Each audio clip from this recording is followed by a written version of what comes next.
Yang pertama, tolong ngaji tasawuf, ngaji torekoh di pondok ini. Baik ngaji coretan, kitab torekoh, atau ngaji kupingan, Bandungan.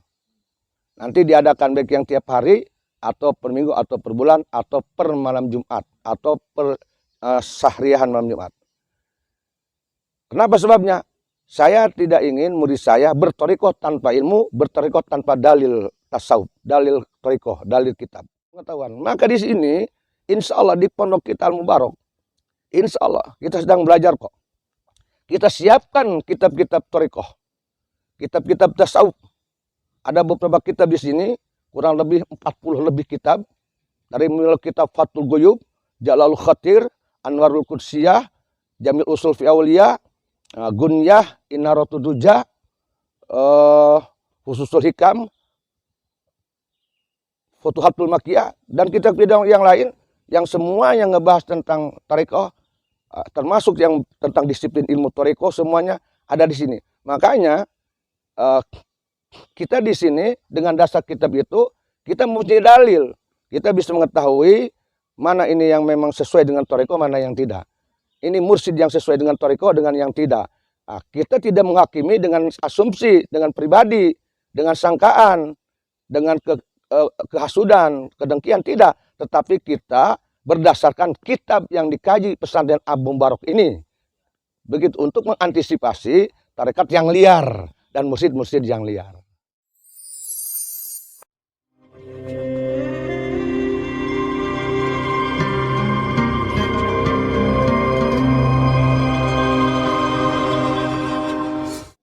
Assalamualaikum, Mbah.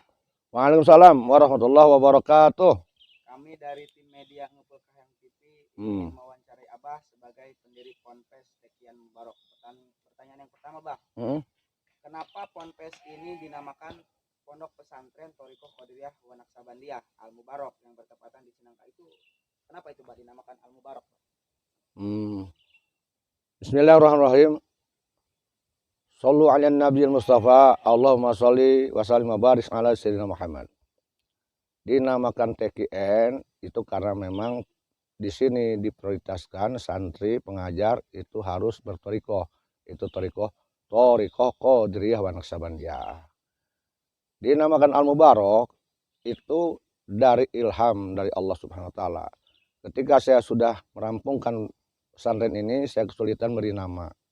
Dan kemudian alhamdulillah dengan izin Allah Ta'ala saya munajat pada Allah.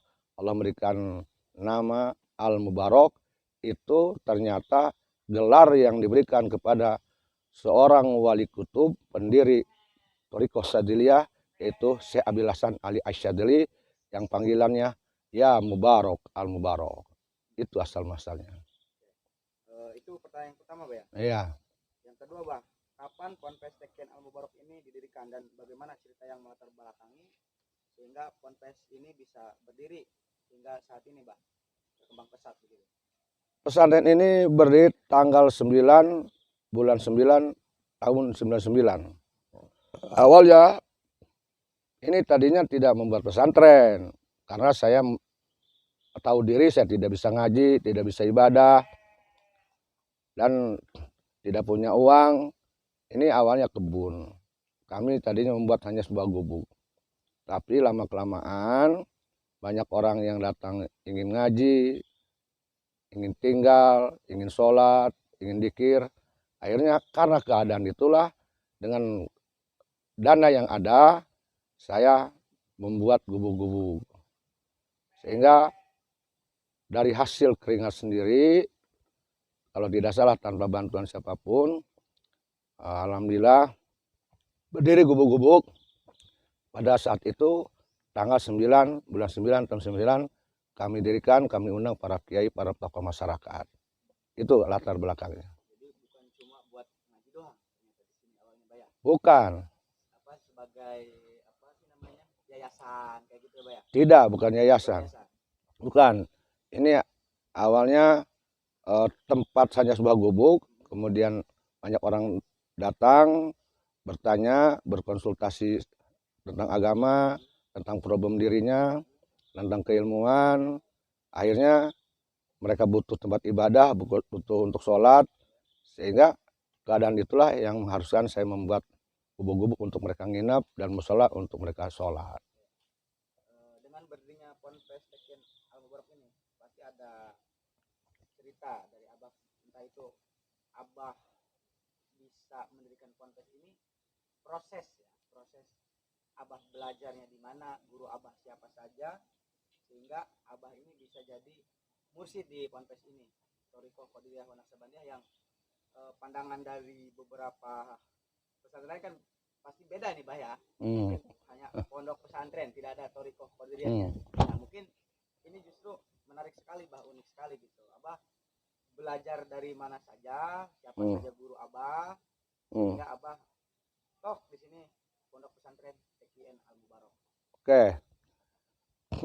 Setelahnya saya lulus SMA sekitaran 86, saya sengaja untuk tidak melanjutkan kuliah karena saya ingin pesantren, saya ingin menjadi orang yang benar. Tahun 86-an tersebut, kalau tidak salah, saya pertama kali pesantren di Kiai Solihin, murid Sesempur, Purwakarta, di Kampung Kabayan, Pandeglang. Nah, kemudian saya meneruskan pesantren ke Kiai Haji Marsam Cikuya dan melanjutkan pesantren ke Kiai Haji Kamerawi Cigonang. Tapi di sana di Cigonang saya tidak lama, mungkin hanya setengah tahun. Dan selanjutnya saya di Beat Thoriko sekitar tahun 92 oleh seorang mursyid, oleh Abah Fahrudin Kadu Baleor. Tahun 95 saya dibiat kembali oleh beliau, yaitu Thoriko Qadiriyah. Jadi dari 92 sampai 95 saya santri kalong ke Kadu Baleor. Tahun 95 saya dipindahkan oleh beliau, oleh Abah Fahrudin, untuk meneruskan Thoriko tingkat latifah ke mursyid, ke Syekh Ahmad Kadim, putra Syekh Asnawi Caringin di Cigandeng. Dan saya meneruskan untuk meneruskan Thoriko, mengambil latifah di sana sampai latifah yang 7, latifatul Qolab. Setelah beres latifah saya, mursyid saya Syekh Ahmad Kadim wafat. Saat itu saya mempunyai kekosongan mursyid. Ada kebingungan saya harus meneruskan Thoriko kemana untuk muraqabah. Yang kemudian sekitar tahun 98 saya meneruskan Thoriko ke mursyid saya, Mursyidul Azam Syekh Sukacai, Kiai Haji Zupri Sukacai Jiput. Sekitar 11 tahun saya berguru. Dalam 1 tahun saya merampungkan Thoriko dari awal, dari Qadiriyah, latifah 7 sampai muraqabah 20 di Abu Yahya Sukacai. Tahun 2000 itu selesai. 1 tahun. Tahun 2000 selesai. Nah, tahun 2000 ke sini sampai wafat saya hanya memperdalam aurat Thoriko dan ngaji-ngaji, bertambah berguru ke yang lain. Guru yang di pesantren itu tadi 3, Syekh Solihin Kabayan, Kiai Haji Marsam Cikuya, dan Kiai Haji Kamerawi Cigonang. Itu saya tinggal di pesantren ya, insya Allah. Tapi yang lain saya ngajinya dengan cara bulanan atau mingguan. Selain ke mursyid saya, ke Syekh Sukacai untuk ngaji kitab, juga ke Abu Yawaseh di Cinangka, itu cucunya Syekh Husain Carita. Karena kebetulan tempatnya berdekatan dengan saya. Pengajian Reboan, pengajian kitab-kitab Muhazab, Syarah Hikam, dan kitab-kitab yang lain, tafsir Jalalain dan yang lainnya. Kemudian saya pun mengaji kembali bulanan ke guru saya, yaitu Abu Yaubing Surahman Cadasari.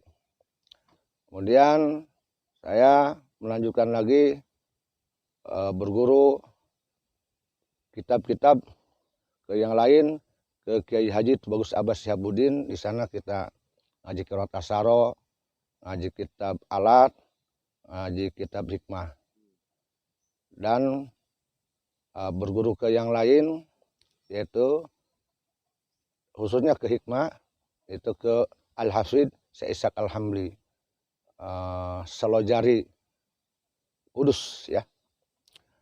Kemudian saya berguru kembali setelah kematian atau wafatnya murid saya, yaitu ke Al-Alim Alama Abu Yacidahu, yaitu Abu Ya Muhtadi.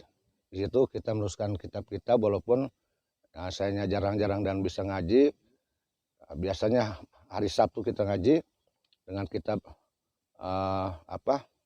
Hikam, Gunyah, Asbah wa Nadhair, dan yang lain. Nah, itu beberapa guru saya yang setelahnya itu kita perdalam di tempat ini sendiri. Proses pengkajian kitab yang lain, kita di sini mutolaah bersama-sama dengan anak saya, dengan mentu saya, beberapa kitab-kitab, khususnya kitab tasawuf, kitab Fathul Ghuyub, Jalul Khatir, kitab Gunyah, kitab Anwarul Qudsiyah, kitab Aruh, dan kitab-kitab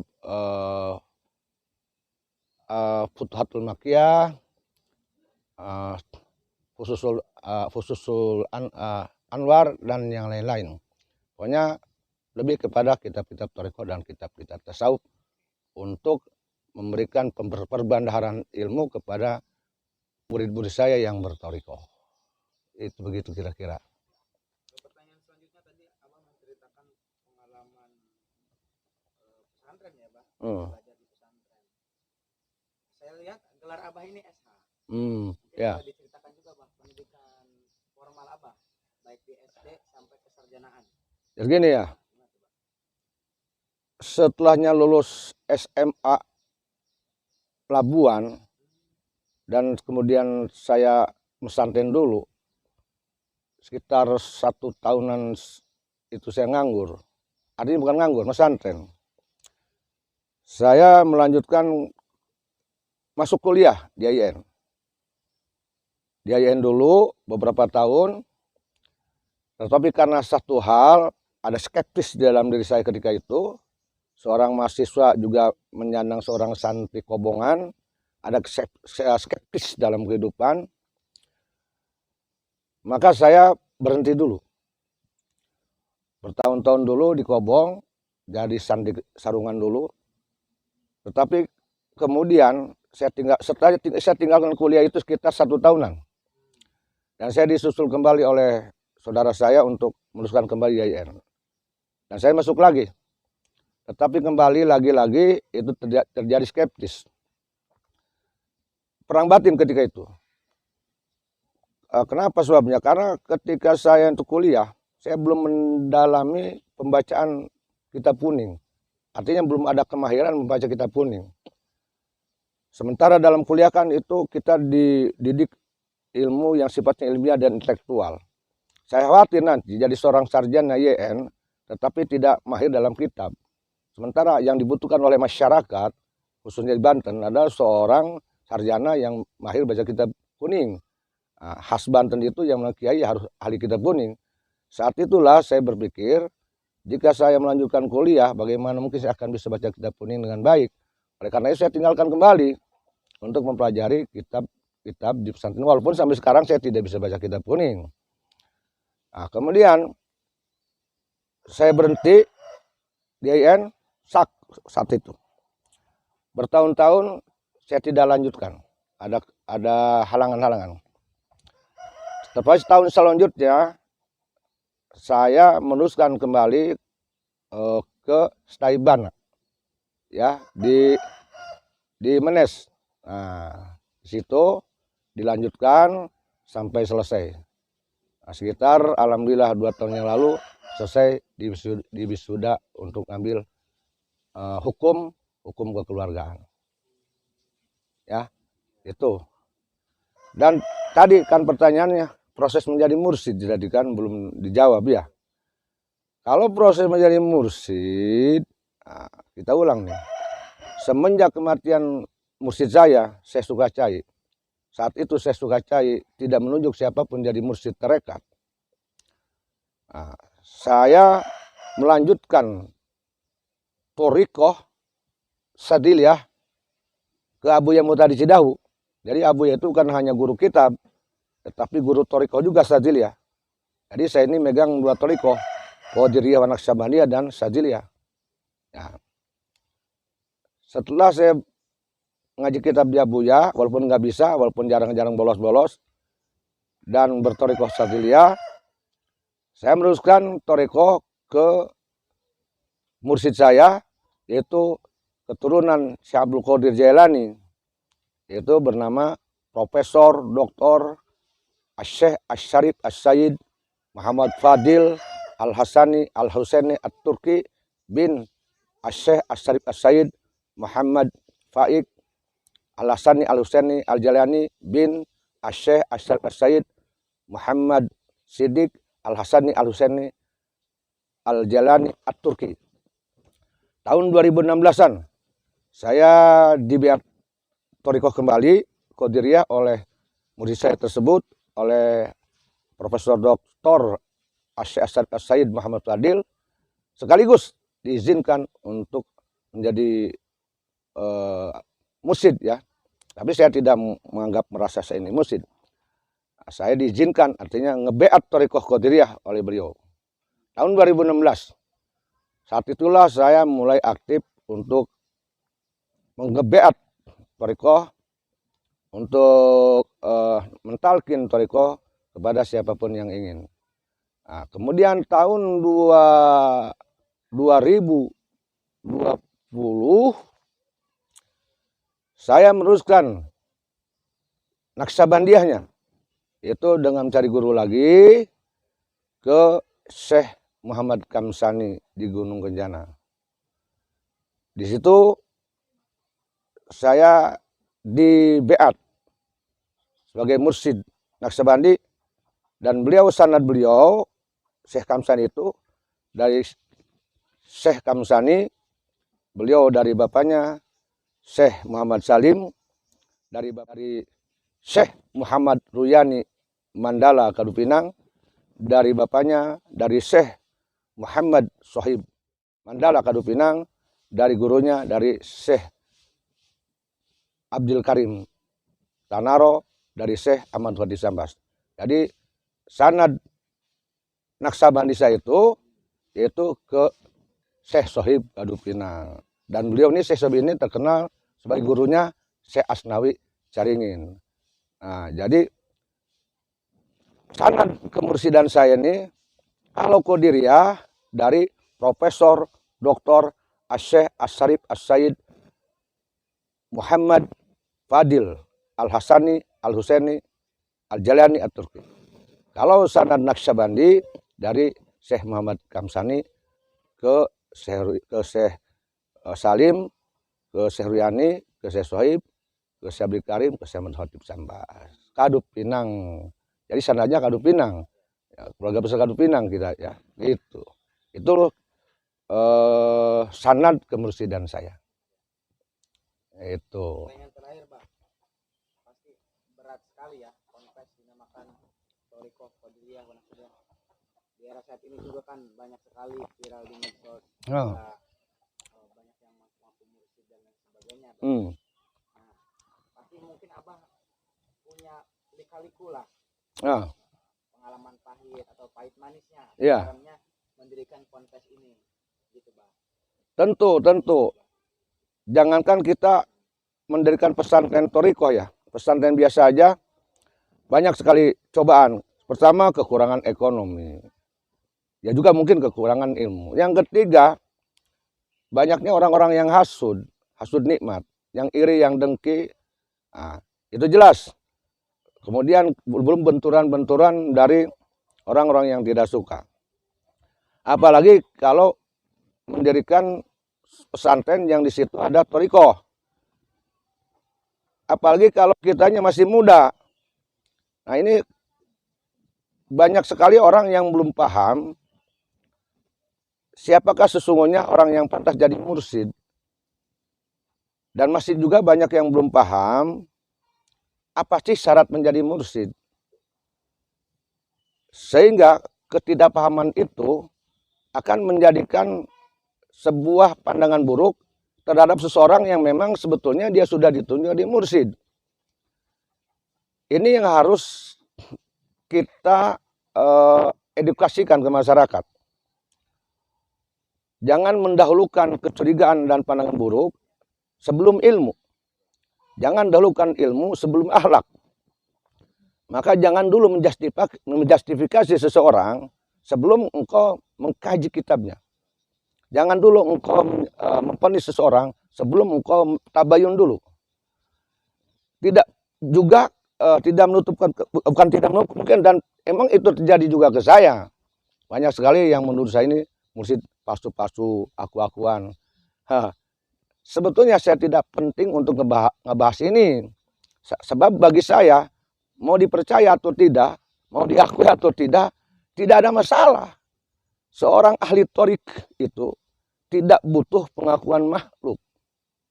Bahkan saya berusaha untuk menjauhi pujian makhluk. Dan saya lebih suka, sebetulnya kalau membicara, lebih suka dicaci maki daripada dipuji. Walaupun cacian itu tidak mesti saya tantang. Artinya, jika saya dicaci maki, jika saya dihina, dituduh mursyid KW, palsu dan sebagainya, bagi saya itu sebuah debu. Tidak ada efek. Karena seorang thorik yang memang dia mengenal Allah dan memang jujur dalam thoriknya, dia tidak butuh pujian makhluk dan tidak akan menangis oleh cacian makhluk. Jadi no problem bagi saya. Nah, ya, hanya saja jujur saya bicara, kasihan ke orang-orang yang terlalu berani menjustifikasi sesuatu yang salah dan diyakini itu benar. Nah, ini hal itu yang membuat saya kasihan ke orang tersebut karena pasti ada efek buruk baginya. Tapi saya akan doakan semoga itu diampuni Allah Ta'ala. Dan yang selanjutnya, terkait kemursidan ini sendiri, ini harus tahu kita. Dalam hal seseorang jadi mursyid, ya. Ini harus tahu nih. Mursyid itu tidak sembarangan dipilih dan diangkat. Yang diangkatnya siapa, yang mengangkatnya siapa. Nah, maka di dalam kitab Anwarul Qudsiyah, karangan Syekh Wahab Asy-Syarani, proses seseorang menjadi mursyid itu oleh 3. Ya, yang pertama, seorang bisa jadi mursyid itu harus ditunjuk, diangkat, dibeat oleh mursyidnya yang masih hidup. Lebih utama disaksikan, didengar oleh yang lain. Sehingga orang yang ditunjuk tersebut pantas untuk duduk di satu majelis menjadi seorang mursyid.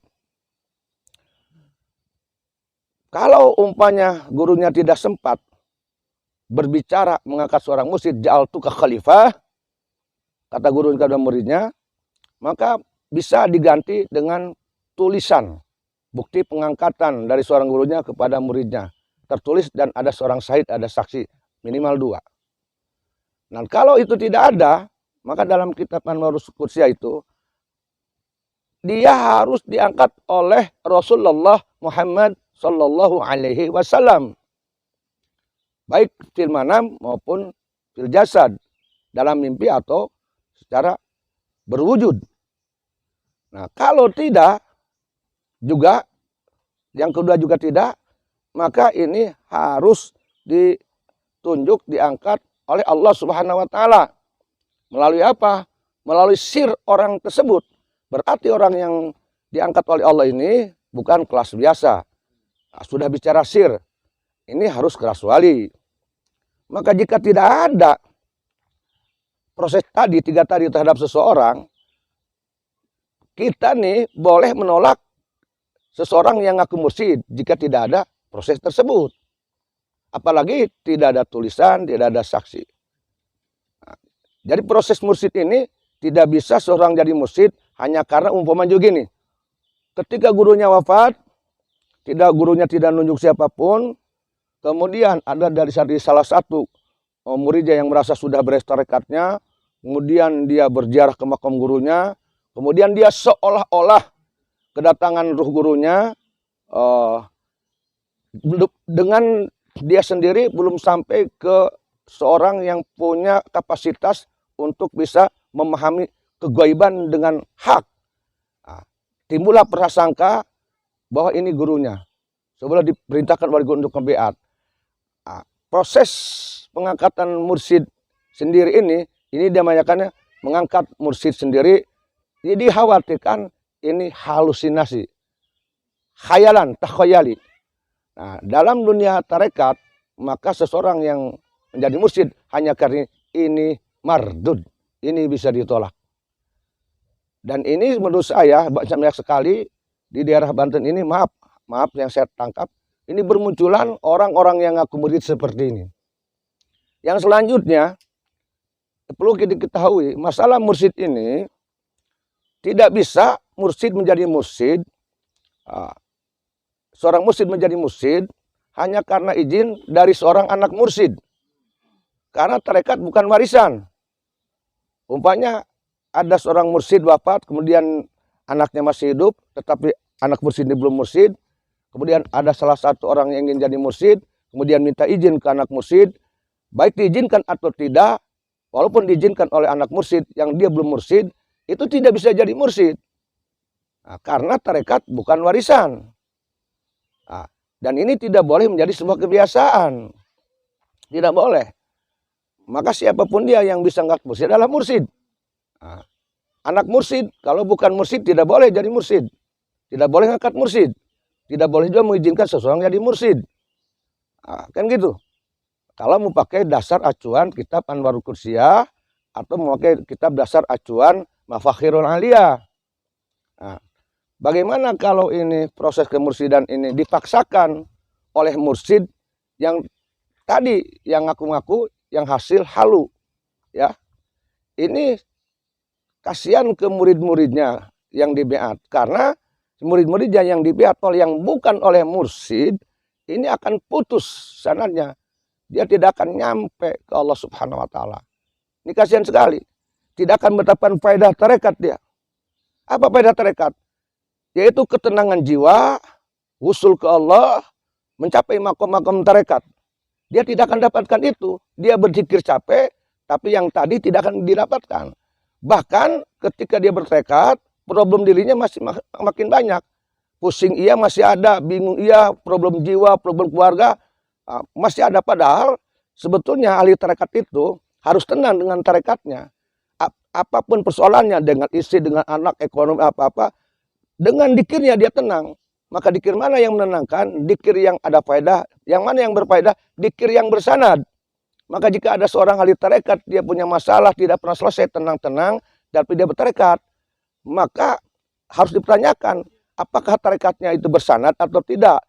Sampai usul atau tidak? Maka tanyakan juga gurunya yang melihat bersanad atau tidak, diizinkan oleh yang. Ini yang harus diketahui. Jadi gampang sekali, kalau kita ingin mengetahui tarekat kita ini memang bersanad, dan guru kita bersanad, mursyid benaran, gampang. Setelah engkau bertarekat, pada ketika engkau punya masalah, apakah dengan dikirmu akan tetap engkau tenang, tangguh, atau kau berdikir tapi problem tidak pernah selesai. Problem keluarga, ekonomi tidak pernah hilang, malah makin bertambah. Berarti target dikir ala bidzikri tatmainul qulub itu tidak nyampe, padahal dikir sejatinya untuk menekan hati. Dikir yang mana yang menekan hati? Yang bersanad, yang oleh mursyid. Kalau ada dikir yang tidak menekan hati orang yang bermasalah, maka sesungguhnya bukan dikirnya yang salah, tetapi mungkin yang ngebeatnya bukan seorang mursyid. Mursyid KW, mursyid aku bukan mursyid takhayali. Akhirnya tidak usul. Ini harus diketahui, ini sebuah pengetahuan. Maka di sini, insya Allah di pondok kita Al-Mubarak, insya Allah kita sedang belajar kok. Kita siapkan kitab-kitab thariqah, kitab-kitab tasawuf. Ada beberapa kitab di sini, kurang lebih 40 lebih kitab. Dari mulai kitab Fathul Ghuyub, Jalalul Khatir, Anwarul Qudsiyah, Jamil Usul fi Awliya, Gunyah, Inaratul Duja, Khususul Hikam, Futuhatul Makkiyah, dan kitab-kitab yang lain yang semua yang ngebahas tentang thariqah, termasuk yang tentang disiplin ilmu thariqah, semuanya ada di sini. Makanya kita di sini dengan dasar kitab itu kita mempunyai dalil. Kita bisa mengetahui mana ini yang memang sesuai dengan thariqah, mana yang tidak. Ini mursyid yang sesuai dengan thariqah, dengan yang tidak. Kita tidak menghakimi dengan asumsi, dengan pribadi, dengan sangkaan, dengan kehasudan, kedengkian, tidak. Tetapi kita berdasarkan kitab yang dikaji pesantren Al-Mubarak ini. Begitu untuk mengantisipasi tarekat yang liar dan mursyid-mursyid yang liar. Jangan hadir di Banten mursyid KW atau mursyid cilok. Pesan terakhir, Pak. Ya. Apa yang ingin disampaikan oleh Abah kepada jamaah Abah dan juga para santri sekian Al-Mubarak? Pesan saya kepada seluruh jemaah saya, wabil khusus jemaah thariqah. Yang pertama, tolong ngaji tasawuf, ngaji thariqah di pondok ini. Baik ngaji coretan, kitab thariqah, atau ngaji kupingan, Bandungan. Nanti diadakan baik yang tiap hari, atau per minggu, atau per bulan, atau per malam Jumat, atau per sahriahan malam Jumat. Kenapa sebabnya? Saya tidak ingin murid saya berthariqah tanpa ilmu, berthariqah tanpa dalil tasawuf, dalil thariqah, dalil kitab.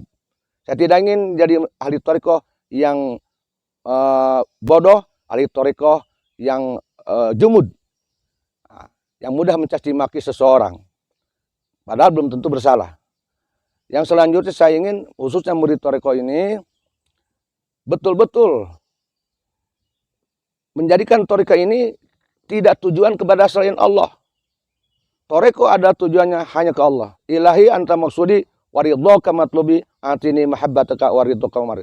Tidak mencari selain Allah. Tidak mencari harta, tidak mencari jabatan, tidak mencari masyhur, tidak mencari viral, tidak mencari perempuan, bahkan tidak menjadi mursyid, tidak mencari mursyid, tidak mencari surga sekalipun. Jangan kalau bisa, jangan berthariqah karena takut neraka. Tetap tujuan thariqah harus awal, yaitu ilahi anta maksudi waridhaka matlubi atini mahabbataka waridhaka wa maribataka, sesuai dengan apa yang dibuat, direferensikan oleh Syekh Abdul Qadir Al-Jailani. Itu pesan saya. Baik, Bah.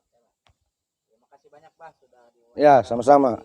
media Ngebul Kahayang TV. Semoga ini bisa bermanfaat baik untuk kita sebagai santri Amin. dan juga umumnya masyarakat Banten dan sekitarnya se-Indonesia. Ya. Aturun, Bah, ya. Ya, sama-sama. Subscribe, like, dan komen di bawah ini. Nah, jika teman-teman ada unek-unek, ada pertanyaan, dan lain sebagainya, silahkan tinggalkan pesan di kolom komentar di bawah ini. Terima kasih sebelumnya. Assalamualaikum warahmatullahi wabarakatuh.